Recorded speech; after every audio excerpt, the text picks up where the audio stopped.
Good morning everybody. Mummy के यहाँ आई हूँ और बहुत ही प्यारा वेदर हो रहा है। लवली मॉर्निंग, फॉग है चारों तरफ, आप देख सकते हैं।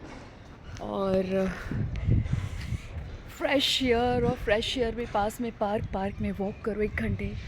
कोई भी माइग्रेन वगैरह, कोई भी जो प्रॉब्लम आती है, हेल्थ के इश्यूज़ अपने आप ख़त्म हो जाएंगे। क्योंकि मेरी मेन प्रॉब्लम माइग्रेन है, तो मुझे डॉक्टर्स कहते हैं फ्रेश एयर में वॉक करो 1 घंटे और पार्क में वॉक करो, क्योंकि वहाँ पे पेड़ वगैरह होते हैं। तो एक तो आँखों से आप ग्रीनरी देखोगे, सेकेंड फ्रेश एयर होगा, और मिट्टी जो है मिट्टी के कांटेक्ट में रहोगे। इससे हेल्थ के बहुत सारे इशू सॉल्व होंगे। तो मैं कोशिश करती हूँ वॉक करने की। और मम्मी के यहाँ आती हूँ तो अक्सर ये पार्क है मम्मी के घर के सामने, तो यहाँ हम लोग आ जाते हैं फ्रेश एयर में वॉक करने के लिए। क्योंकि मोस्टली यहाँ सभी लोग वॉक करते रहते हैं मॉर्निंग में, इवनिंग में।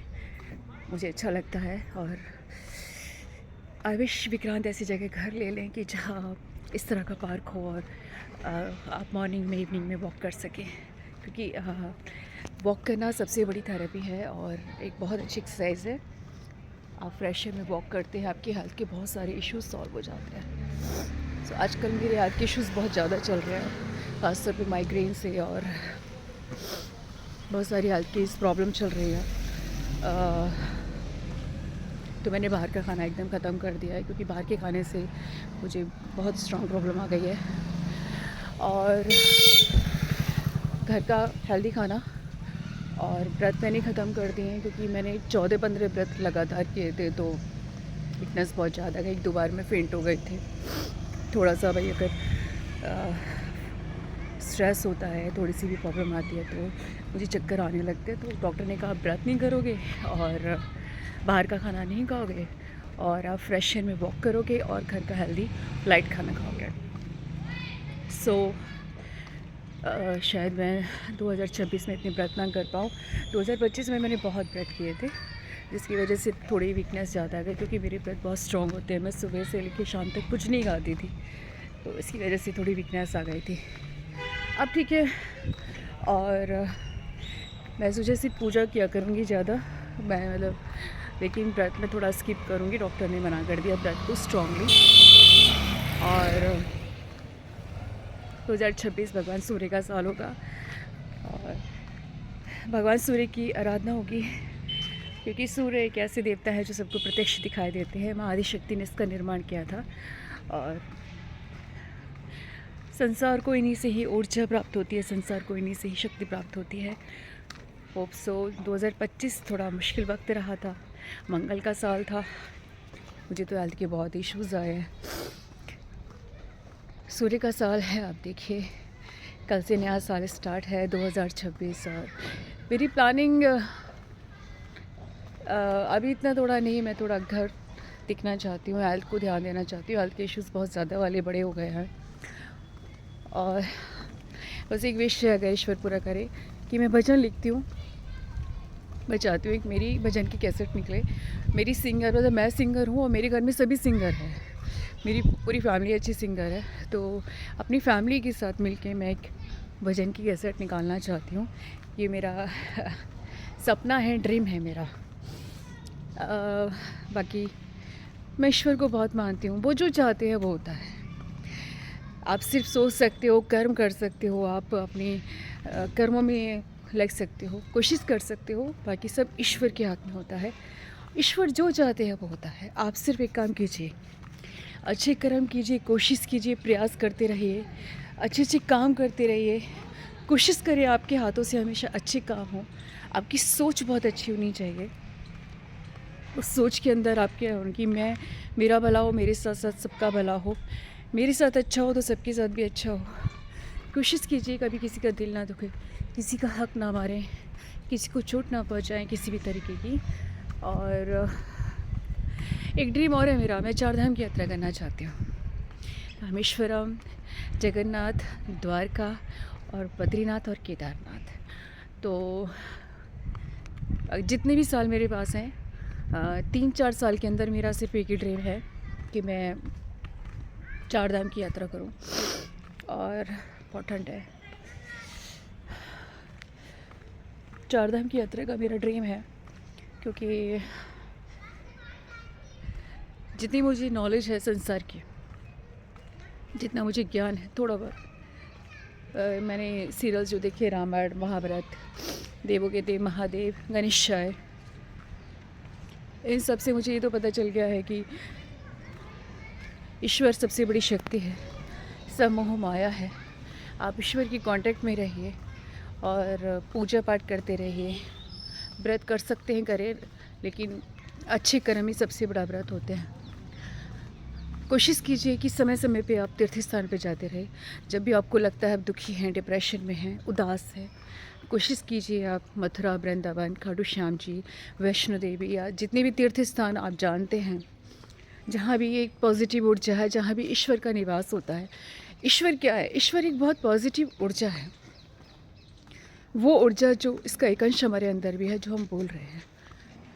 तो आप कोशिश करें कि आप पूजा पाठ करें, घर के पास जो मंदिर है उसमें जाएं।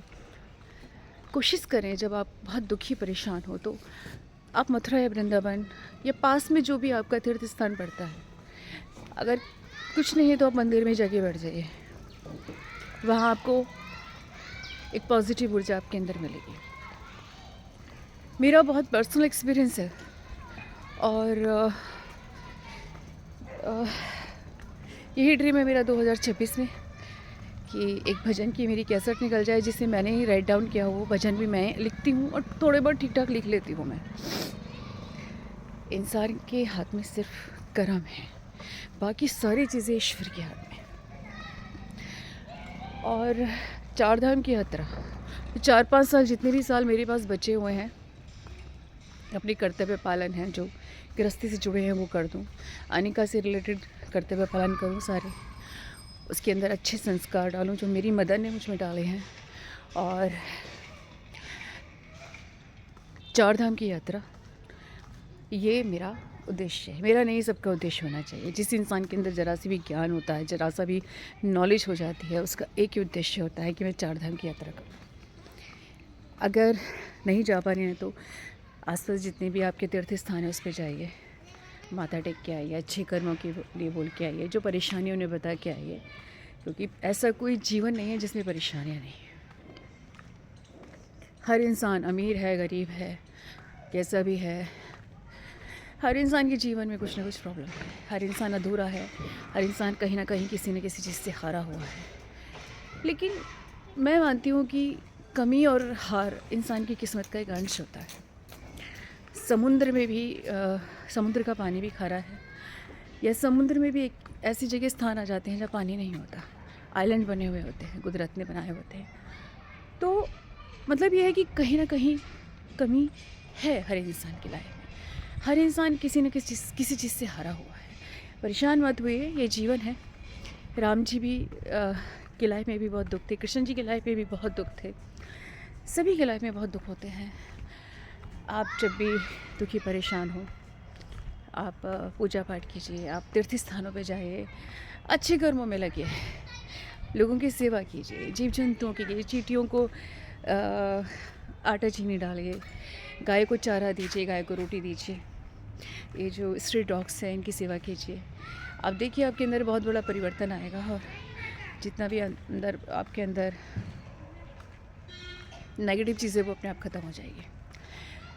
बस 2 चीज़ होती हैं लाइफ में, पॉजिटिव और नेगेटिव। पॉजिटिव चीज़ों के कॉन्टेक्ट में रहिए, सीरियल देखिए, रामायण देखिए, महाभारत देखिए, देवों के देव देखिए, गणेश जी देखिए, जितने भी कृष्ण नाटक देखिए, ये सब इतनी पॉजिटिव चीज़ है, इनके अंदर इतने स्ट्रॉन्ग पॉजिटिव कैरेक्टर्स हैं। भगवान कृष्ण हैं और बहुत सारे देवी देवता हैं इसमें। तो बस पॉजिटिव चीज़ों के कांटेक्ट में रहिए, मंदिर जाइए हफ्ते में एक बार, व्रत पूजा पाठ खूब कीजिए, तीर्थ स्थानों पे जाइए, अच्छे और टैलेंटेड लोगों के कांटेक्ट में रहिए। जैसे पवन सिन्हा जी, जिन्हें मैं जानती हूँ, बहुत सालों से उनकी 1-1 घंटे के प्रोग्राम देखती हूँ। PhD होल्डर हैं, एस्ट्रोलॉजर हैं, आध्यात्मिक गुरु हैं और बहुत ही अच्छे भले और बहुत पॉजिटिव इंसान हैं। अभी उनका आश्रम है हिसाली गाँव मेरठ में, वहाँ पे कुछ उनका आश्रम टाइप भी है, तो वो भी है। मतलब बहुत पॉजिटिव इंसान है और बहुत ज्ञानी इंसान हैं। तो जितना मैं 5-7-8 साल से उन्हें जानती हूँ, आप उन्हें सुनिए, वो कितनी अच्छी बातें करते हैं। गृहस्थी में भी हैं, बच्चे भी हैं उनके, बीवी भी है, लाइफ में हर चीज़ फेस भी कर रहे हैं वो। इसके साथ साथ वो आध्यात्मिक गुरु भी हैं, PhD होल्डर हैं, एस्ट्रोलॉजी ज्योतिषी में हैं। और यकीन मानिए कि जो वो प्रेडिक्ट कर देते हैं, जो उनके मुंह से निकलता है ऐसा होगा, ऐसा होने वाला है, यकीन मानिए वो मैंने देखा है। 7-8 साल से मैंने ऑब्ज़र्व कर रही हूँ। तो मैं अपनी वीडियो के माध्यम से ये बताना चाहती हूँ कि हमेशा अच्छे, पॉजिटिव और सच्चे लोगों के कांटेक्ट में रहिए। सच्चे इंसान की फेक बहुत है दुनिया में। लोग गुरु बन के डोल रहे हैं, लेकिन वो उनकी सिर्फ एक दुकान होती है, वो गुरु नहीं होते, उनको नॉलेज नहीं होती। अगर कोई गुरु ये कहे कि ईश्वर को छोड़ के मुझे पूजो या मुझे अपना धन दौलत या कोठी बंगले दे दो, तो वो गुरु नहीं हुआ, वो ठग हुआ, वो पाखंडी इंसान है। गुरु वो होता है जो आपको सच्चा ज्ञान दे, ईश्वर का सच्चा रास्ता दिखाए, सही कर्मों का रास्ता दिखाए, जो आपसे कहे कि अपनी ज़िंदगी की सारी कर्तव्य को पालन करते हुए आप अच्छे कर्म कीजिए। दुनिया में हमेशा याद रखना, कुछ करो ना करो, अच्छे कर्म ज़रूर करो और संस्कार में रहो, चरित्र से ठीक रहो, सिद्धांतों प्रिंसिपल्स के साथ काम करो। अपने परिवार के हमेशा कांटेक्ट में रहो, दोनों परिवार, अपने पति के, अपने माँ बाप के, अपने भाई बहनों के। कोई भी काम कर रहे हो आप इन्हें ज़रूर बताइए, कहीं भी जा रहे हो इन्हें ज़रूर पता होना चाहिए, क्योंकि अगर आप परिवार के साथ रहेंगे तो परिवार की सिक्योरिटी आपके साथ रहेगी। और कोई भी काम ऐसा मत करो जिससे आपके परिवार में कुछ प्रॉब्लम क्रिएट हो। जो भी करो परिवार को साथ में रख के करो। परिवार के लोग आपके, और जो बुद्धिमान लोग होते हैं परिवार के, उनसे हर चीज़ की परामर्श करो, क्योंकि उनके पास जीवन का एक्सपीरियंस होता है। जो तुम फेस कर रहे हो वो फेस करके आगे बढ़ चुके हैं, तो आप उनसे एक्सपीरियंस लो अपनी लाइफ का, शेयर करो अपनी लाइफ की कि हमें ये प्रॉब्लम है, मन में ये भाव है, दिल में ये भाव है, हम इस पॉइंट पे इतने दुखी परेशान हैं, तो आप क्या करना चाहिए या आपने क्या किया था। आप यकीन मानिए अगर वो सच्चे हैं, अच्छे हैं, तो आपको सही गाइड करेंगे। परिवार से बढ़कर कुछ नहीं होता, और परिवार के लोगों से भला आपका कोई नहीं चाह सकता। आप एक कदम भी रखो तो परिवार के लोगों को पता होना चाहिए। मैं अपने परिवार की बड़ी बेटी हूँ।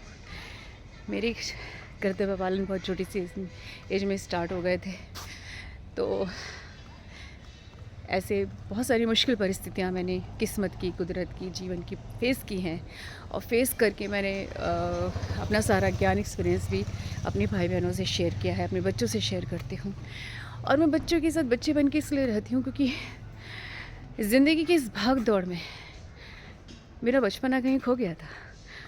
तो आज बच्चों के साथ, अपनी बेटियों के साथ, अपने भाई बहनों के बच्चों के साथ मैं वो बचपन जी रही हूँ, क्योंकि बहुत छोटी एज में मैं बड़ी हो गई थी। कर्तव्य पालन के लिए फैमिली में जब आप बड़े होते हो तो आपकी कर्तव्य, मतलब आपकी जिम्मेदारियाँ कितनी बड़ी होती हैं आप सोच भी नहीं सकते। मेरी जिम्मेदारी बहुत ज़्यादा बड़ी थी, फैमिली को लेके, घर गृहस्थी को लेके, छोटे भाई बहनों के लिए रास्ते बनाने थे मुझे। तो स्ट्रगल बहुत लंबा था, सारी ताकत मैंने रास्ते बनाने में लगा दी। मैं भी चली और उन पे मेरे भाई बहनों ने चल के तरक्की की है, नाम रोशन किया है परिवार का। छोटी बहन ऐश्वर्या शर्मा है, वो भी PhD होल्डर है, उन्होंने MBA टॉपर है, इफ़को टोक्यो में चीफ मैनेजर हैं, आज एक बड़े पद पे है। और भाई एक बहुत बड़े वकील है मेरे, उनका अपना ऑफिस है, 2-3 मंजिल का कर लिया है, काफ़ी नाम कमाया है परिवार के लिए। और मैं एज ए राइटर के तौर पे रही हूँ, क्योंकि मेरे हेल्थ के इश्यूज़ बहुत रहे थे बेबी होने के बाद में। मैं MCOM LLB PhD हूँ, लेकिन मैंने कोर्ट को पसंद नहीं करती थी, और गुड़िया होने के बाद मैंने PhD की थी घर पे रहते हुए। लेकिन मेरे हेल्थ के इश्यूज़ बहुत ज़्यादा रहे थे, इस वजह से मैं जॉब नहीं कर पाई थी, या कहिए मेरी किस्मत में जॉब करना था ही नहीं।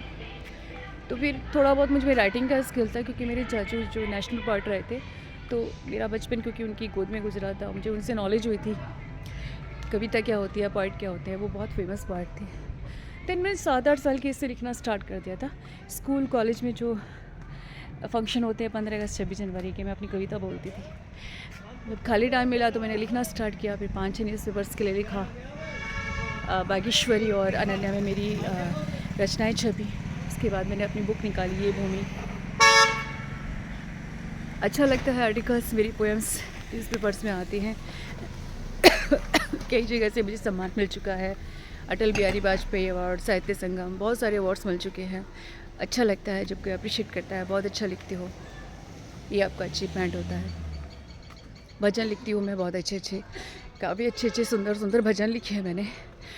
अब मैं सिर्फ ये चाहती हूँ कि थोड़ा बहुत मैं ठीक ठाक गा लेती हूँ। तो एक विश है कि संसार में जाने से पहले आप अपनी आवाज़ छोड़ जाइए, तो मैं अपनी भजन की कैसेट निकालना चाहती हूँ।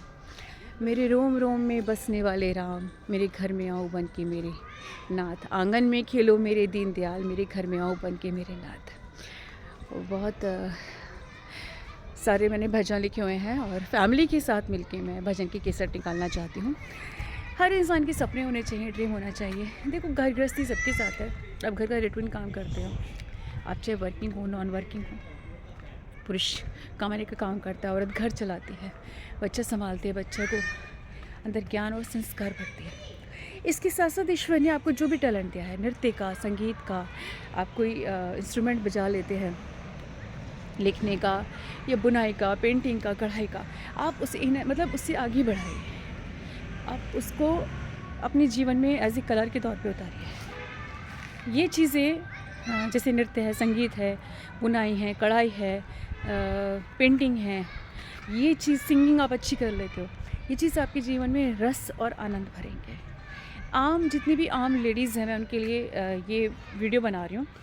मैं भी एक गृहस्थी चला रही हूँ और मुझे लगा कि अगर मैं कुछ नहीं कर पा रही हूँ, घर में हूँ, तो मैंने लिखना स्टार्ट किया। उससे थोड़ा सा अच्छे लोगों के कांटेक्ट में आई, तो उन्होंने मुझे न्यूज़पेपर के लिए इनवाइट किया। 5-6 न्यूज़पेपर के लिए मैंने लिखा। तो आप देखिए, आपकी कला आपको एक पहचान देती है और सुकून भी देती है। आज मैं अपने हस्बैंड की पत्नी विक्रांत की वाइफ हूँ, अनिका की मम्मी हूँ। इसके अलावा मेरी एक पहचान ये भी है कि मैं एक राइटर हूँ। डॉक्टर मीनाक्षी शर्मा एक राइटर है।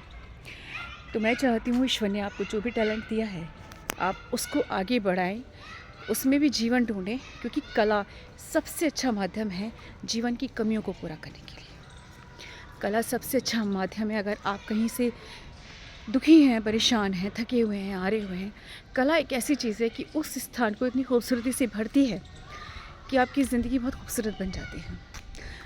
तो कला में जाइए, कभी भी कुछ गलत मत कीजिए। आप घर से बाहर निकल रहे हैं, अच्छे कामों के लिए निकलिए, प्रिंसिपल और साथ सिद्धांतों के साथ बाहर निकलिए। और कभी मत बोलिए कि आप किसी की बेटी हैं, किसी की बहन हैं, किसी की पत्नी है, किसी की माँ है। इन सब चीज़ों को अपने साथ रख के बाहर निकलिए।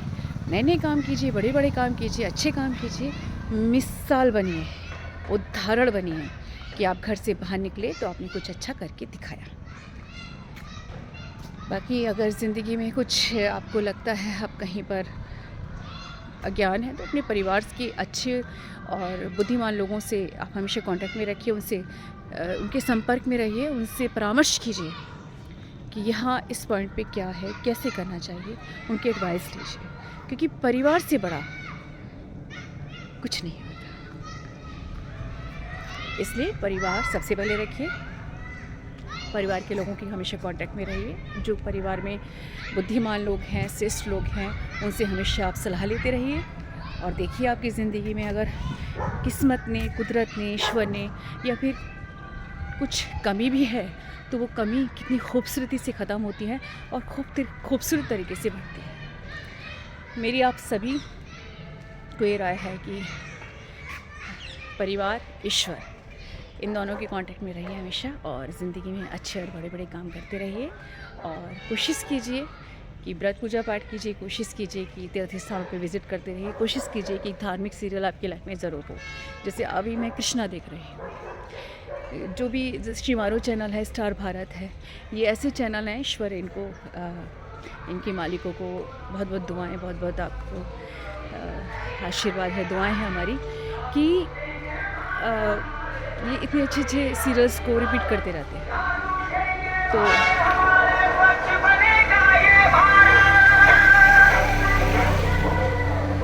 जय हिंद, जय भारत। और आप Shemaroo channel, star Bharat channel को देखते रहिए। एक सीरियल अच्छा ज़रूर रखें अपनी लाइफ में। कृष्णा, रामायण, देवों के देव, महादेव, महाभारत, ये सीरियल्स आपकी ज़िंदगी को एकदम बदल देंगे और आपके अंदर एक पॉजिटिव ऊर्जा भर देंगे। तो आप सबको बहुत बहुत बधाइयाँ, बहुत बहुत शुभकामनाएं। जय हिंद, जय भारत, हिंदुस्तान, जय हिंदुस्तानी। हिंदुस्तानी सर्वश्रेष्ठ थे, सर्वश्रेष्ठ हैं और सर्वश्रेष्ठ रहेंगे। भारत माता की जय। राधे राधे।